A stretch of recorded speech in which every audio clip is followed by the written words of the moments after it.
Good morning, Tim Reed. Good morning. You're just back from Florida, right? I am, St. Petersburg. Congratulations. Nice. Yeah. Race Director of the Year. Yeah. That's pretty awesome. Yeah, it was amazing. It's our race is I really kind of want to downplay that it was me, because one of the things that I think is interesting about it is the Boilermaker has had 3 race directors of the year. No other race in the country has had that. Wow. Which I think speaks volumes to the race and not necessarily that's about the director. Yeah. So, yeah. That is amazing. You got, I think, 2 from the New York City Marathon, 1 from Boston.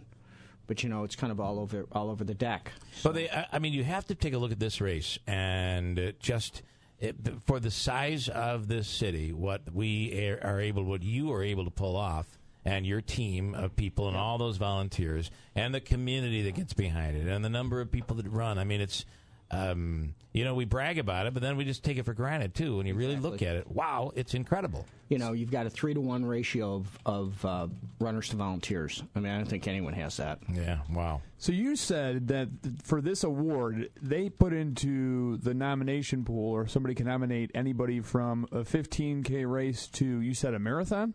Any race, basically it's any race in the United States or Canada. Wow. That's very impressive. Yeah. And then am I told there's another one coming? I got it. Talk about that yet? The Boilermaker received it yesterday from the Association of Fundraising Professionals. It was in Syracuse, and we ended up being the top fundraising organization in the area. Oh, that's for what we support, whether it's charity bib and all those other sorts of things. And that's something that you. I mean, I've been working along with you, and I'm on the stage for the post race party, and we've talked a lot. And I think that in the last 4 or 5 years, your goal has been to really give back to the community, and you're really seeing that through. So the Boilermaker becomes, yes, it's been this great inspiration for the community, and boy, if every weekend could be like Boilermaker weekend, we would have an incredible situation here in the area. So why not give back? And that's really been your goal, from the charity bib to the farmers market that you do, and the stuff you're trying to do now over in West Utica. Mm-hmm. This is all big stuff. I think a lot of the stuff we've done, we've done 28 racing wheelchairs. I mean, I think a lot of people didn't realize that. There's a lot of stuff we've done, the Youth Olympics or the Kids Run, which is all basically no cost in regards to that. Yeah. I'm having a conversation with the Utica School District, specifically, hopefully with a program at Kernan School, which is it's a struggling school, which is exactly where I think we want to be. Is that the school that's over near the Psych Center? Near the Psych Center, across from the Psych Center. And hopefully we're going to set up a year-round program with them that we're going to do. So, yeah, that's the stuff we got to do. I mean, I'm never going to forget the race, but on the other hand, I just always ask the question, can we be better? Yeah. And if the answer is no, then, I'll just continue to kind of peddle my papers. If the answer is yes, okay, then what does that mean? Yeah. And I think that the fact that you're over there now, the offices are over there over in the brewery is a positive. You can hold things there. It's huge for us. It's a big building, and you can do a lot of things in there. Mm-hmm. Which is awesome. All right, so now you're coming up on a big year.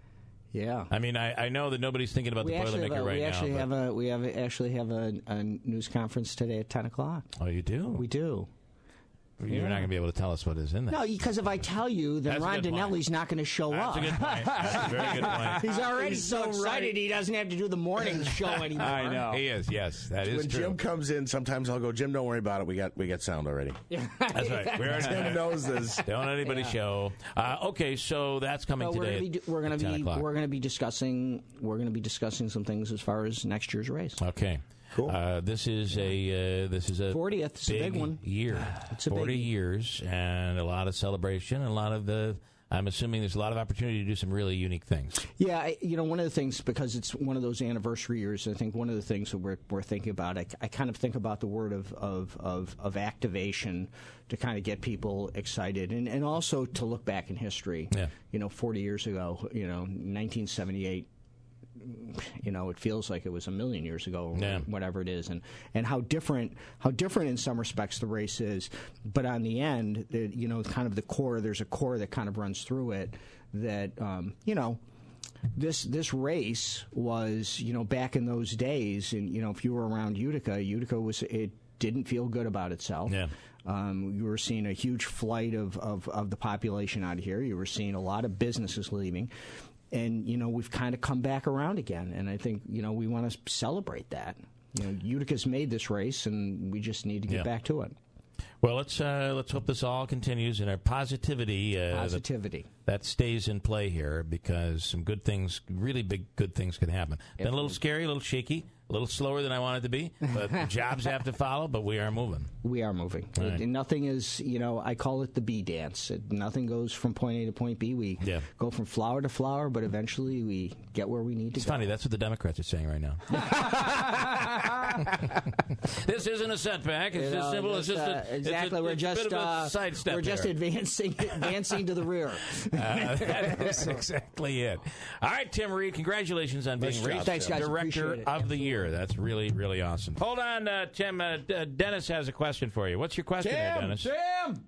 Good morning, Bill. Good morning, Thanks for Dennis. taking my call. Yeah. Mr. Reed, recently in the past couple of weeks, there was an item in the news about the highest finishers in races in New York State were going to be drug tested. Okay, who's moving the microphone around? Is that you can't? Are you doing that? What are you doing? Okay, Tim is here. What's your question? Quickly, Dennis, go ahead. Mr. Reed, recently in the news there was an item about the highest finishes in New York road races were going to be drug tested. Did I get that right? Drug testing was some of the big that exists, right? Yeah. So we're part of the pro circuit, which kind of one of the big tenets of us is that we do drug test. Actually, for the first time, I think it was last year or the year before, before it was just urine testing, we now actually blood test prior to the race, because you may end up with a situation that somebody's taking stuff, and it could run off. It could run off actually prior to them running the race or whatever it is. So you're already doing it. And as a matter of fact, that happened for the woman, I think, who ran last year's Boston Marathon. Right. She tested positive and lost a $500,000 purse. Wow! Exactly. Oh my gosh! Yeah. And if I'm not mistaken, wasn't it several years ago there was a competitor who wasn't there some issue with a failed test in Utica, or no? No, we've never had a problem with a failed test. There have been a couple tests and we never even have one that was questioned. Sometimes you'll end up with a test that is inconclusive. Okay. Which is kind of, you don't really know what that is, whether they've discovered. Because when you're dealing with the druggies, they'll figure out a drug as soon as you figure out the way to test it. They've gone on to the next thing, and so you're always it's like trying to pick up mercury. It just keeps kind of moving on in regards to it. Saying that, one of the things that will happen is if athletes know you're testing, they will steer clear that are dirty. They will steer clear of your race. And they're going to go to the races that aren't testing. So if it became the rule or law where every race had to test, that would actually be a good thing. Absolutely. So what's happening now is, you can win $8,000 running the Boilermaker.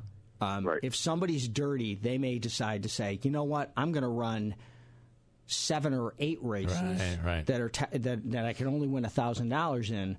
But I know I'm not going to get tested. Yeah. Right. So it's almost like the workplace, right? Yeah. Everyone has to if you don't drug test, you're going to drive everybody to the corporation that doesn't. It's just it's their job. So. All right, Dennis, does that answer your question? Oh, that's perfect. Okay. And can anybody attend your conference this morning, or is it just?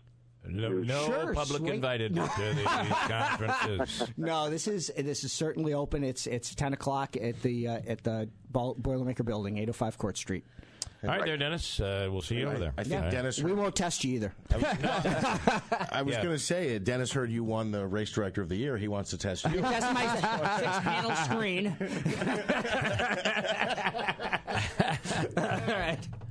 All right. Good stuff. All right. Thank you, Tim.